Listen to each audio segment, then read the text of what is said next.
Kalian, ini adalah hari Jumat dan saya sedang IG Go Live dengan sebentar lagi akan dijoin dengan Pak Dirga. Hari ini kita akan berbicara tentang selling during COVID-19. Menarik ya, jadi selling during COVID-19 ya bersama dengan Pak Dirga. Sebentar, saya tunggu beliau untuk hadir ya. Kita akan mulai segera.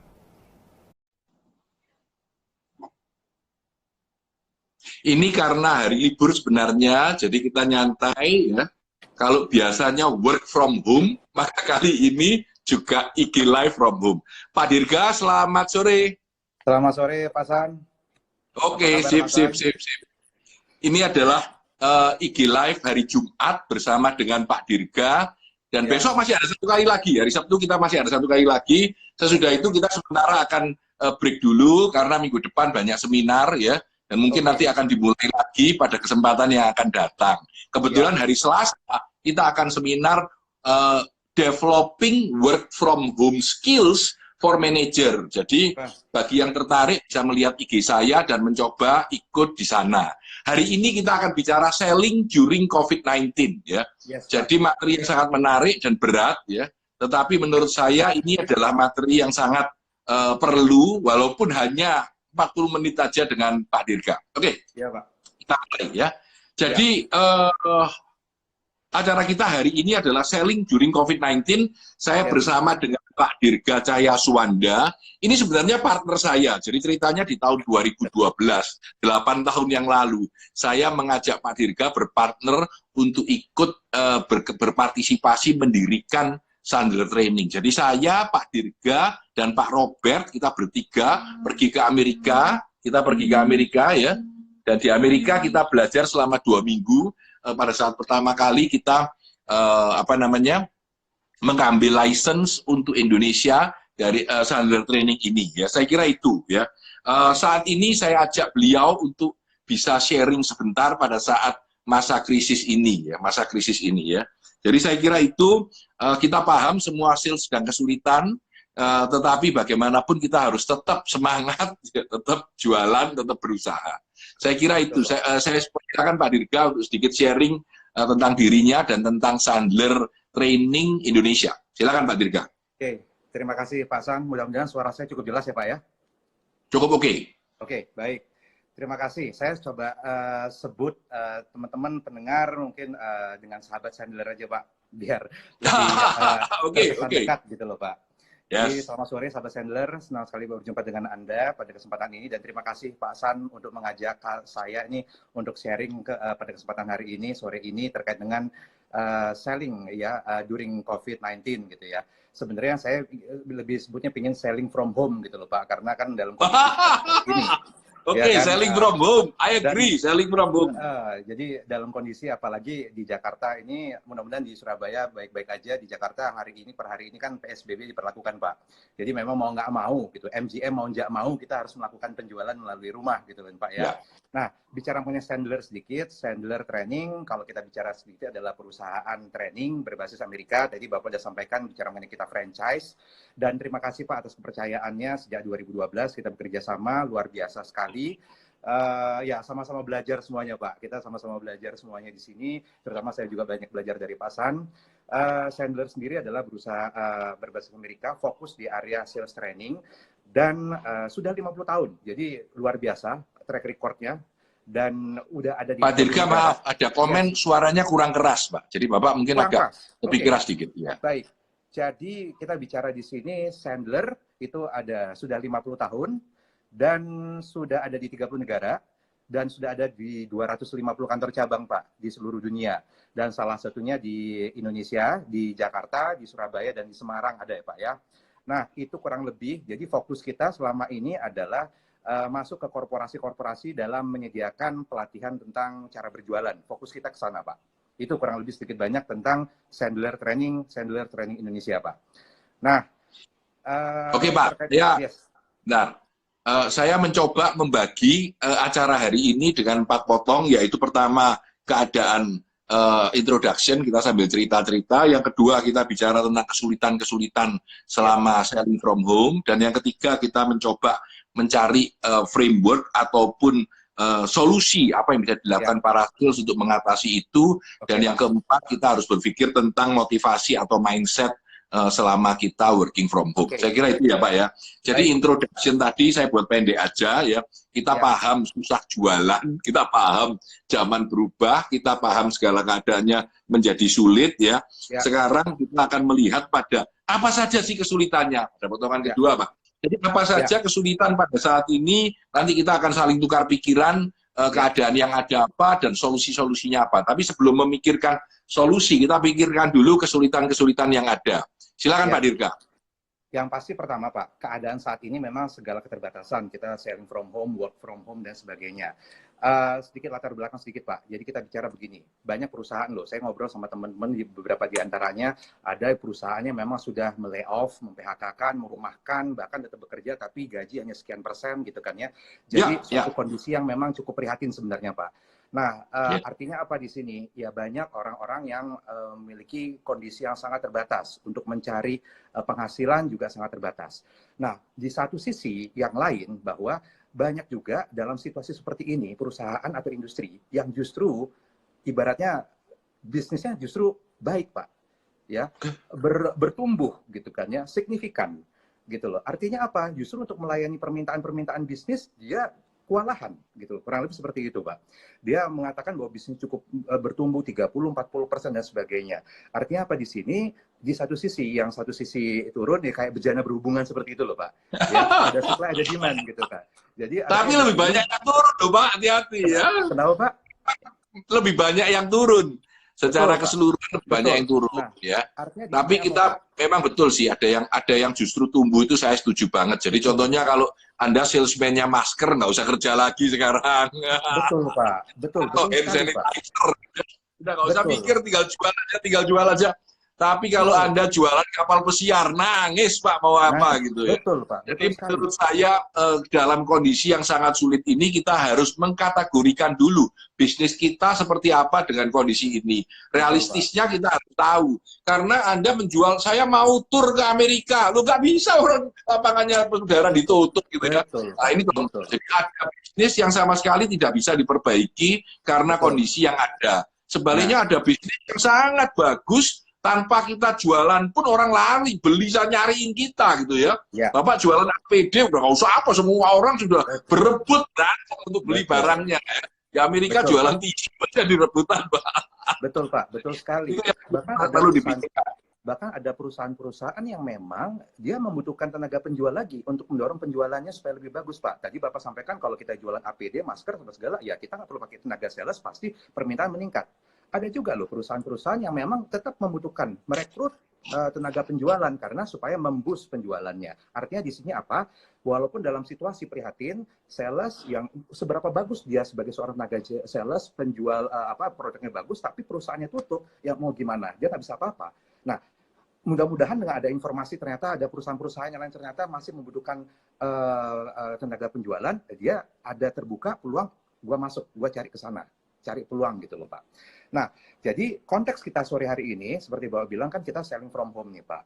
Nah, dikaitkan dengan selling from home ternyata kalau selama ini para tenaga penjualan atau pengusaha yang menjual produknya secara online mungkin tidak terlalu terpengaruh Pak. Karena selama ini mungkin dia jualan secara online gitu kan ya. Dia mengemas produknya sebagus mungkin, cantik mengemasnya, kreativitasnya seperti apa, orang udah beli kok gitu kan ya. Namun dalam konteks sekarang sore hari ini kan kita nggak bahas mengenai bagaimana terkait dengan orang-orang yang melakukan penjualan itu secara offline. Artinya offline di sini adalah dia seringkali harus bertemu dengan orang untuk memasarkan produknya dia, untuk mengkomunikasikan produknya, untuk menyampaikan konsep-konsepnya, menjual konsepnya. Nggak bisa cukup dengan put di IG, kemudian orang tertarik untuk beli. Nggak bisa, dia harus bercerita untuk itu. Maka kita sepakati dulu bahwa sore hari ini selling from home, anggap saja bahwa menempatkan, merubah mindset dari offline menjadi online. Kurang lebih seperti itu, Pak. Yes. Ya. Nah, itu bicara mengenai... Jadi kita tidak menyasar orang-orang penjualan yang di ujung paling sukses, seperti tadi jualan hand sanitizer, kita nggak perlu mereka. Dan kita tidak berbicara yang paling hancur di bawah. Contohnya Anda menjual kamar di hotel atau konferensi, ya toh, banket hotel yang biasanya kita ketemu, ya nggak bisa apa-apa gitu ya.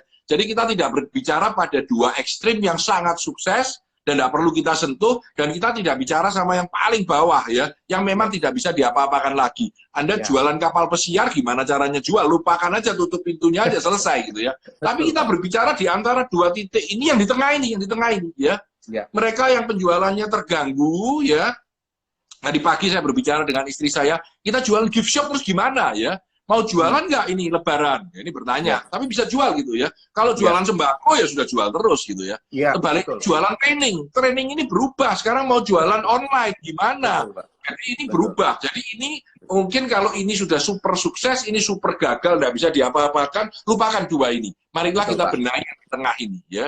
Terutama bagaimana kita benahi mereka yang masih bisa berjualan, tetapi sedikit lebih sulit ya. Dulu tidak ketemu orang, sekarang dulu ketemu orang, sekarang tidak ketemu orang. Bagaimana kita memperbaiki kinerja kita di tengah-tengah ini? Mungkin itu ya Pak Dirga, sepakat. Silakan. Jadi kita bicara nih Pak, kalau di Sandler itu ada 3 hal untuk kita lebih fokus ke bagaimana membantu rekan-rekan yang berjualan secara online atau di offline. Pertama kita bicara ada attitude, kita bicara mengenai behavior, kita bicara mengenai teknik Pak. Nah kita bicara attitude, sederhana Pak, dalam kondisi seperti ini kalau misalnya mindset kita terlalu negatif, ya selalu tidak bisa menerima, tidak aware dengan kondisi seperti ini, tidak mengaccept kondisi seperti ini, sulit kita berubah. Maka dibutuhkan self-awareness, self-acceptance, dan juga self-improvement pastinya Pak. Harapannya juga seperti itu. Maka diharapkan seseorang sales itu harus tetap berpikir positif. Yang kedua, adaptability dan agility Pak. Pasti, kita harus beradaptasi, kita harus selalu cepat berubah. Ya kan, saya melihat di sini adaptability dan agility ya Pak ya. Very good Pak. Adaptability sama agility Pak. Agility itu kemampuan dia untuk bergerak Pak, bergerak cepat gitu kan, cekatan dan menyesuaikan kondisi. Dulu menerjemahkan dengan kata tangkas ya. Tangkas ya Pak ya. Adaptability and agility, that's very good Pak. Silakan. Yes. Nah kemudian karena apa? Pada saat kita adapt dan to agile itu sebenarnya kan kesempatan kita untuk improve dan kita belajar lagi dan belajar lagi Pak. Saya kemarin mendengar istilah Bapak yang pada saat di sesi yang seperti ini, ya ibaratnya apa ya? Sharpen the new saw ya. Sharpening the new saw. The new saw gitu loh. Kalau orang mikir sharpening the saw, kita mikirin sharpening the new saw. Jadi kita harus kita belajar terus, kita beradaptasi terus. Kemudian berikutnya adalah setelah kita bicara memang self improvement, kita positive thinking, adapt and agile, kita harus kreatif Pak. Harus mau nggak mau kita harus kreatif, memikirkan cara berjualan seperti apa, cara berkomunikasi seperti apa yang efektif tapi dan tetap efisien gitu ya. Nah, dan juga Pak, hal-hal seperti yang kita lakukan, kita kan berkolaborasi nih Pak. Kita harus sering berkolaborasi itu penting ya. Kita bekerja sama dengan rekan kita atau mungkin sesama sales yang lain, kita bisa bertukaran prospek dan lain sebagainya. Itu bisa kita berkolaborasi, kita bekerja sama lah. Itu bicara mengenai attitude dulu Pak. Yang kedua, kita bicara mengenai behavior. Behavior itu kalau misalnya di Sandler itu disebut sebagai, ya intinya sederhananya adalah persiapan Pak. Apa sih yang dibutuhkan oleh seorang sales untuk bisa mempersiapkan diri dengan baik sebelum masuk ke ranah perangnya gitu loh Pak. Ya, kita bicara online, nanti kita bicara online. Tapi ketika persiapan itu apa? Pertama begini, persiapan itu pertama kita bicara, persiapan infrastrukturnya jelas apa enggak? Kita online, tapi kita nggak punya platform yang jelas, kita nggak punya platform yang bagus, kita nggak punya, contoh misalnya smartphone, atau kita bicara tablet, atau apa untuk bisa mendukung kita berjualan. Karena dalam konteks online, kita mau nggak mau harus berjualan, ya orang melihat kita secara virtual Pak. Jadi pilihlah platform yang paling bisa dioptimalkan. Ya kita kalau misalnya kita tidak hanya kita berbicara seperti ini Pak, kita misalnya kalau memang saya harus memberikan video, ya kan, saya harus memberikan slide atau menunjukkan slide, berikan slide yang memang menarik, yang animasi gitu kan ya, dan hal seperti itu kita bisa membantu.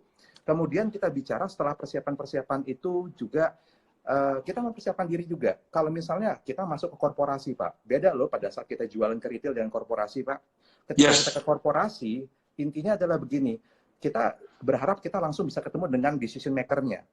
Ya kan? Nah, kita dari sisi kita sendiri juga kita harus mempersiapkan sebaik mungkin kita melibatkan orang-orang yang memang bisa mendukung kita. Misalnya kalau kita dari orang sales, kita melibatkan orang-orang dari sisi operasional. Jadi kita ketika ada proses tanya jawab dan sebagainya, tidak lagi tunggu Pak sebentar, kebetulan orangnya nggak ada di sini, besok kita bisa nyambung lagi apa enggak? Susah Pak, karena window opportunity itu sangat singkat ketika kita berbicara online selling atau kita selling from home virtual seperti ini. Jadi kita harus mempersiapkan segala sesuatunya. Kita berbicara mengenai platform, kita bicara mengenai materi, kita bicara mengenai data, file dan sebagainya, itu yang harus kita siapkan. Nah, bicara menariknya begini juga Pak. Behavior designer tidak hanya perencanaan tapi juga harus mempersiapkan. Saya harus mempersiapkan, saya harus punya prospek dong Pak.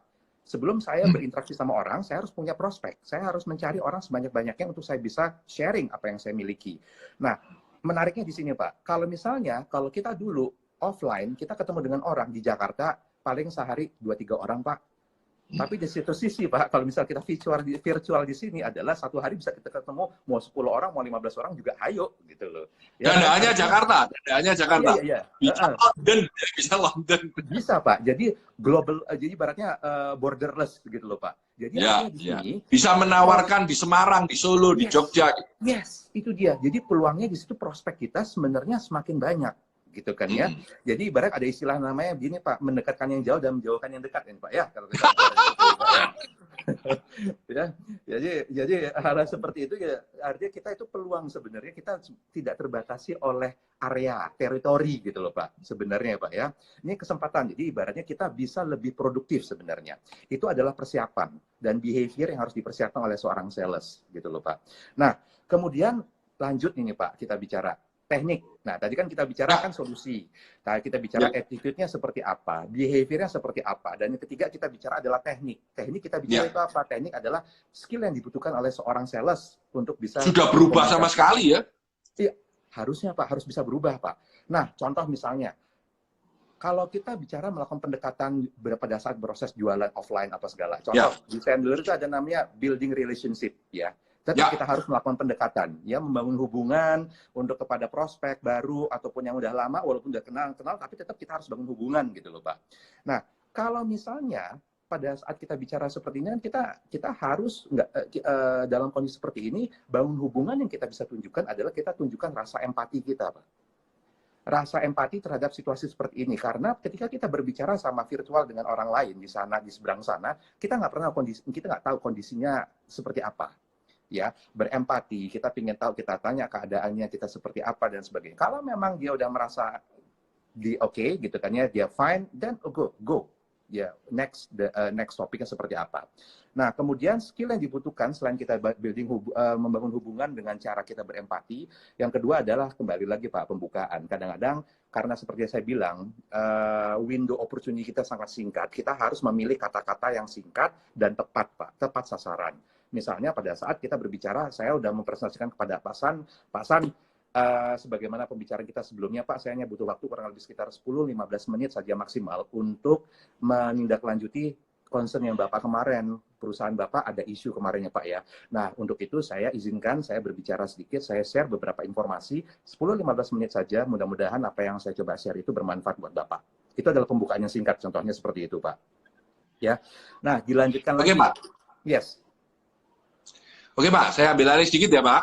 Boleh Pak. Silakan. Jadi saya tadi dengar ceritanya Pak Dirga, saya senang sekali dengan 3 frame itu kita bisa lebih bagus menghadapi kondisi COVID-19 baik sekarang ataupun masa yang akan datang. Ya, saya punya pikiran begini Pak, ya ini sharing saya dengan teman-teman ya. Kalau Anda adalah sales manager, Anda adalah owner, ataupun Anda adalah orang yang bisa make decision di dalam selling proses itu, segala perubahan itu Anda harus lakukan 3 hal. Yang pertama Anda harus immerse, yang kedua harus observe, yang ketiga harus engage. Saya cerita sedikit ya. Yes. Immerse itu apa? Merasakan. Jadi kalau Anda lihat kenapa Pak Tanadi sekarang mainan IG Live selama 7 hari berturut-turut tiap hari. Saya ingin tahu nih IG Live itu kayak apa. Ya, saya sudah ngajar kelas di Asia, di Institut Asia.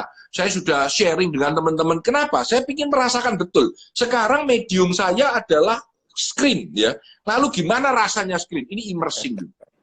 Ya. Yang kedua, saya observing.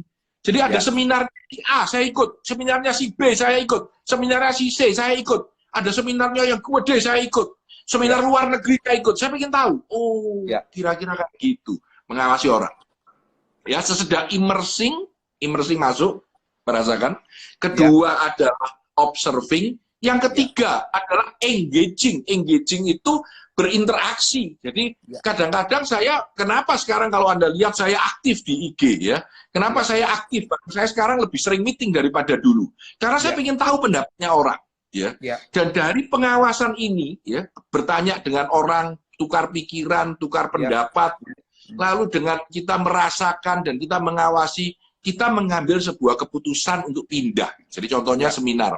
Saya punya seminar yang di cancel, maka saya bikin seminar baru sekarang. Dengan pendekatan yang baru, cara berjualan yang baru, materi yang baru, cara menyajikan yang baru, dengan memaksimalkan kondisi COVID-19 ini. Jadi itu contoh kalau kita berseminar. Tentu di setiap produk, apakah Anda jualan alat make up ya, apakah Anda jualan pulpen ya. Ini contoh aja. Saya kebetulan suka pakai Montblanc ya. Kemarin saya terima WA dari pegawai Montblanc. Pak, saya ini yang dulu Bapak pernah beli Montblanc tempat kami. Bapak kalau butuh Montblanc apapun, bisa komunikasi saya dengan WA, bisa saya tunjukkan pennya seperti apa, dan saya kirimkan ke tempat Bapak. Ini contoh begitu. Ya. Yes. Nah, Betul, istri Pak. saya cerita, sekarang itu ternyata ya, orang-orang jualan alat make up itu bisa nganter ke rumah dan dibayar di rumah. Pakai kredit card pun bisa dia bawa itu alatnya. Jadi Betul, kita harus mulai berjualan, memudahkan orang lain dan memberikan sesuatu yang lebih kepada mereka. Ini pikiran Anda. Dengan framework Pak Dirga tadi tentu sangat bagus. Kita mau Pak berikutnya Pak. Apa saja yang bisa dilakukan framework tadi sudah bicara. Mungkin teknik-teknik Pak, tips 1, 2, 3 sebelum kita masuk ke motivasi. Saya kira motivasi melebur dari satu aja. Bagaimana kita motivasi teman-teman. Yang pasti begini Pak, tadi saya sepakat sekali, misalnya Bapak ada sales Montblanc untuk menawarkan seperti itu, kalau bisa saya tawarkan, saya kirimkan gitu kan ya, Bapak bisa coba dulu setahun gitu ya Pak ya, misalnya nyobanya setahun gitu ya Pak ya. Oke, jadi teknik kita bicara. Kalau di Sandler itu pada saat kita karena window tadi opportunity singkat gitu ya, jadi kita harus memilih kata-kata yang tepat. Nah, kita tidak lagi menanyakan kebutuhan Pak, tapi kita gimana caranya untuk meng-create kebutuhan. Ya. Saya selalu bilang ada 3. Ya. Orang sadar dia punya kebutuhan, orang sadar dia tidak punya kebutuhan, orang tidak sadar bahwa dia punya kebutuhan sebenarnya. Yes. Maka dari itu, bagaimana challenge-nya kita adalah meng-create kebutuhan. Ya, contoh misalnya begini Pak, apa yang kita bisa lakukan dengan cara bertanya? Kita memunculkan, oh yang tadi nggak butuh, jadi butuh. Yang tadi nggak kepikir, jadi kepikir. Yang tadi nggak ngeh, jadi oh iya kayaknya gue butuh itu gitu loh Pak. Ya. Nah, apa yang kita bisa lakukan? Contoh nih Pak, misalnya kalau misalnya saya sebagai seorang sales di perusahaan misalnya perusahaan freight forwarder atau yang ibaratnya yang pengiriman barang dan sebagainya gitu loh. Misalnya saya berbicara dengan Pak Budi, Pak Budi, kalau saya perhatikan kan permintaan barang dalam kondisi seperti ini kan pasti akan cukup tinggi ya Pak ya, gitu kan. Ya. Kalau kebutuhan pengiriman Bapak itu cukup tinggi, tapi tidak bisa terpenuhi dengan baik, maka akibatnya apa?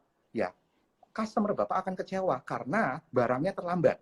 Dia mendapat komplain, dia juga akan komplain ke Bapak. Seandainya nih Pak, kalau kami bisa membantu Bapak memberikan solusi pengiriman barang-barang Bapak dan kita standby 24 jam yang pastinya tidak akan membantu membuat resiko customer Bapak kecewa loh Pak. Kira-kira kalau misalnya solusi kita bisa berikan kepada Bapak, membantu nggak sih Pak?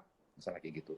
Jadi itu contohnya yang tadi yang nggak terpikir karena apa? Kita mencoba untuk membuat bait ya seakan-akan kalau dia tidak menggunakan jasa kita, kita punya standby 24 jam.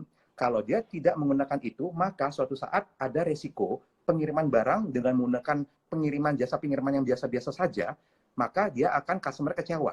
Kurang lebih seperti itu, Pak. Dan kita nggak pingin dia kejadian seperti itu. Karena pada saat dia kejadian seperti itu, dapat komplain dari customer-nya, maka dia akan kehilangan customer, Pak. Nah, itu contoh-contoh bicara mengenai bagaimana memunculkan kebutuhan, Pak. Kurang lebih seperti dan itu. Di zaman ini cukup banyak Pak. Jadi contohnya begini, karena sekarang misalkan ya, tidak ada bagian pengirimannya tidak mau jalan. Maka saya punya perusahaan yang cukup kuat di daerah. Kenapa saya nggak beli 5 sepeda motor, karyawan-karyawan yang sekarang nganggur, saya suruh jadi bagian pengiriman, dan saya fokus pada online, lalu kita yang kirim sendiri, karyawan kita yang kirim sendiri, ya dengan sepeda motor mengirimkan barang itu yang sekarang di jalan-jalan sudah sepi ya.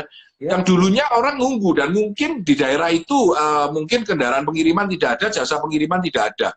Jadi ya, orang itu tidak sadar dia tidak bisa jualan. Kita yang bilang sama dia, kamu mungkin bisa loh kalau mau ngirim ya dengan betul Pak. investasi 5 sepeda motor yang sangat kecil Ya, dibandingkan apa namanya volume penjualan Anda bisa jadi kita berusaha untuk membuat orang itu menyadari dia akan butuh sesuatu dan punya strategi baru. betul Pak, betul. Itu ya yang. Nah, saya kira kita juga perlu, maaf ini Pak, kita juga tahu, saya juga punya banyak teman-teman yang di dalam dunia penjualan sekarang lagi frustasi. Bagaimana menurut Bapak untuk membuat mereka lebih punya motivasi dan terutama untuk membuat mereka sadar bahwa sekarang ini harus berubah. Kemarin saya bilang keep changing, keep growing. Kalau nggak berubah kita akan mati. Keep changing, selalu berubah. Keep growing, selalu tumbuh gitu ya. Kalau Betul, Pak. dulunya nggak pernah bisa bermain WA, ya sekarang main WA. Dulunya nggak bisa main IG, sekarang main IG. Dulunya nggak bisa main Zoom, ya mainan Zoom sekarang gitu ya. Iya, Pak. Karena keterpaksaan yang biasanya orang bilang the power of kepepet itu very powerful gitu. Karena terpaksa kita mau nggak mau bisa. Nah, Yes, Pak. mungkin Pak Dirga bisa sharing bagaimana memberi motivasi kepada para sales, terutama saya nggak usah bilang yang paling bawah, ya yang ini juga nggak usah. Katakanlah yang berada di sini atau yang berada di sini, Pak. Jadi di antara Ya, jeda ini, kira-kira apa yang bisa kita beri semangat kepada mereka, karena mereka sangat terdampak. Mungkin penjualannya hanya kurang sisa 30%, ada yang sisa 50%, bahkan ada iya, yang Pak. sisa 20%. Bagaimana membuat mereka supaya bisa memanfaatkan masa yang paling kritis ini selama 2-3 bulan ke depan untuk mempertajam yang saya kemarin bilang, sharpening the new saw, mempertajam gergaji yang baru, jangan yang kemarin, Betul, Pak. karena keadaan sudah berubah. Silakan Pak Dirga. Oke, ini kurang lebih bicara mengenai memotivasi ya Pak ya. Intinya Ya, beginilah Pak, untuk rekan-rekan sales nantinya, sahabat Sandler, don't ever lose hope Pak, jangan pernah kehilangan harapan Pak, karena kita nggak pernah tahu ya kan, di balik segala kondisi itu pasti ada hikmahnya. Dan kita ada nih, jadi saya jadi inget nih Pak, kalau di Sandler itu ada, kalau pendirinya David Sandler itu selalu dia menuliskan apa ibaratnya sebuah buku namanya Aturan Sandler gitu loh Pak. Ya, ya. jadi kayak And the semacam rules, Sandler Rules Pak. Ini semacam word 49, of seperti wisdom-nya. apal Pak. Ada 49. Betul Pak, betul Pak, 49. Jadi ini menariknya begini Pak. Satu yang saya baru saja lihat gitu ya. Jadi ada istilah di situ namanya life without a risk is like a life without growth, Pak. Growth, ya. Jadi ya, ya kehidupan tanpa risiko itu ya, ya adalah kehidupan yang Jangan tanpa ada tumbuh. sebuah nggak akan tumbuh gitu loh, Pak. Nah, Kehidupan tanpa resiko tidak akan membuat kita tumbuh. betul, Pak. Artinya begini, Pak. Saat ini kita menghadapi situasi seperti ini, kita punya pilihan. Namanya hidup punya pilihan, Pak. Kita mau berdiri, kita mau duduk, kita mau stop, kita mau mundur, kita mau maju, itu adalah pilihan semuanya, Pak. Apapun yang kita lakukan tetap ada risikonya. Tapi jangan sampai kita mengambil risiko, ya, tapi tanpa ada membuat kita bertumbuh atau berkembang, Pak. Artinya apa? Oh, saya mendingan diem aja deh. Ya beresiko juga, tapi nggak bertumbuh juga, kita nggak berkembang, buat apa gitu loh. Jadi life without a risk is life like a life without growth, Pak. Itu yang menarik, Pak. Nah, kemudian Pak, sebagai penutup aja nih Pak, ya atau apakah memang Bapak nanti mau menambahkan atau ada kesempatan lagi, saya selalu berpikir nih Pak. Jadi mungkin kalau kita dengar plus-plus Pak gitu ya Pak ya. Jadi ada 3 plus nih Pak. Ya, 3 plus. Plus yang pertama adalah kalau kita sebagai seorang sales gitu kan ya. Pertama, selalu berpikir positif. Itu namanya plus yang pertama, Pak. Kita sebagai seorang sales harus selalu berpikir positif dalam kondisi apapun juga, gitu kan ya. Dan selalu mencari peluang baru, ya, mencari prospek-prospek baru, mencari cara baru dalam berjualan, selalu berpikir positif seperti itu. Karena selalu ada nanti ibaratnya matahari akan terbit lagi gitu loh, Pak. Ya. Nah, kemudian yang plus yang kedua gitu loh, Pak ya. Plus yang kedua, kalau tadi berpikir positif, yang kedua saatnya adalah bertindak positif, Pak. Bertindak positif itu apa? Ya lebih produktif lah. Ya, memang satu sisi kita terbatas di rumah, tapi satu sisi kita bisa apa? Melakukan suatu bertindak positif dengan cara apa? Ya, prospek lebih banyak. Selain kita bisa ngumpul sama keluarga lebih banyak waktunya, tapi melakukan tindakan-tindakan yang positif lebih banyak gitu loh Pak. Karena ya kita harus melakukan extra effort, pastinya seperti itu. Harapannya adalah kita bisa berkontribusi untuk diri kita, untuk keluarga kita, untuk orang lain Pak di sekitar kita, dengan memahami manfaat produk yang akan kita jual. Kita paham bahwa produk-produk kita sebenarnya kita bisa membantu orang lain kok. Nah, hanya saja kita harus cari orang sebanyak-banyaknya agar kita bisa membantu mereka dengan solusi yang kita bisa berikan. Itu plus yang kedua Pak. Jadi plus yang pertama mindset positif, yang kedua bertindak positif. Dan yang ketiga ada plus yang ketiga Pak. Plus yang ketiga apa Pak? Ya, bertambahlah apa ya? Urusannya dengan ibadahnya Pak, berdoa Pak, ya kan? Kita udah bertindak banyak tapi tanpa doa ya susah juga Pak. Jadi artinya kita berdoa agar kita selalu dilindungi, kita selalu sehat, dan mudah-mudahan kita berdoa kondisi ini jangan kepanjangan Pak, supaya kita bisa kembali lagi normal. Itu loh Pak, kurang lebih seperti itu. Dan semuanya segala sesuatunya kalau kita ini Pak, seperti Bapak bilang tadi, ya tadi Bapak bilang kita bicara ada istilah TPOKFF Pak. The power of kefefet tadi Pak, TPOKFF itu Pak. Ya, jadi saya kepikirannya itu Pak. Itu sih yang saya bisa sharing sama Bapak nih Pak, bicara sebagai Bentar Pak, bentar. Jadi ini seru banget, rame ya. Saya akan cerita sedikit, lalu saya akan minta Bapak untuk closing statement ya. Yes, Pak. Kira-kira Bapak masih punya 5 menit untuk closing nanti atau 3 menit, silakan ya, disiapkan dulu. Saya ingin sharing tentang change ya. Saya yakin semuanya orang akan berubah. Saya bilang ada 5 yang kita butuhkan di dalam change ini ya.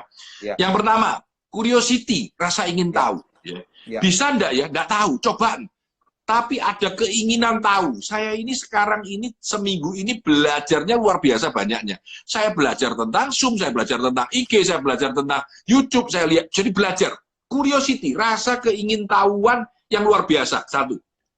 Kedua, try, coba, ya. Sudah pengen tahu, oke, try, coba. Salah enggak apa-apa, ya. Coba, ya. Rasa ingin tahu, lalu dicoba. Yang ketiga, reframe. Reframe itu adalah tidak, kita pikirkan ulang strukturnya. Ya. Kita sebut reframe, membingkai masalahnya dengan model yang berbeda. Kalau misalkan orang nggak mau datang ke toko kita, bagaimana kalau nggak kita yang ke sana aja? Jadi ini reframe. Ya. Membuat sebuah pola pikir yang berbeda dengan sebelumnya. Ini reframe, nomor 3. Nomor 4 adalah proses, Pak. Semuanya itu proses. Jadi untuk Anda bisa mainan IG live, ya Anda butuh 8 kali latihan, mencoba yang baru. Jadi butuh sebuah proses. Nggak bisa, oh kita coba nggak jalan.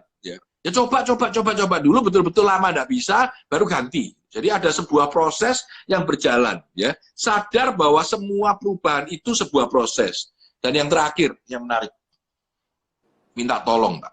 Ask for help, ya. Minta tolong. Inilah waktunya Anda kalau nggak ngerti, jangan kelamaan, minta tolong. Saya nggak ngerti yang ini, saya minta tolong kepada si A. Saya nggak ngerti yang ini, saya minta tolong kepada si B, ya. Ask for help, please. Jangan malu, karena Anda tidak punya dosa untuk meminta tolong. Kalau misalnya orangnya nggak mau, ya Pak, maaf saya nggak bisa. Ya sudah, nggak apa-apa Pak, terima kasih. Minta tolong yang lain, gitu loh ya. Jadi kita harus mempunyai pola pikir dan framework 5 ini untuk merubah keadaan yang sekarang, baik sebagai sales manager, ataupun owner. Ya. Ada 5 ya. Curiosity, try, reframe, proses, dan ask for help. Saya kembalikan ke Pak Dirga, 5 menit yang terakhir. Terima kasih Pak. Saya selalu nggak akan keluar dari bicara mengenai segitiga tadi Pak.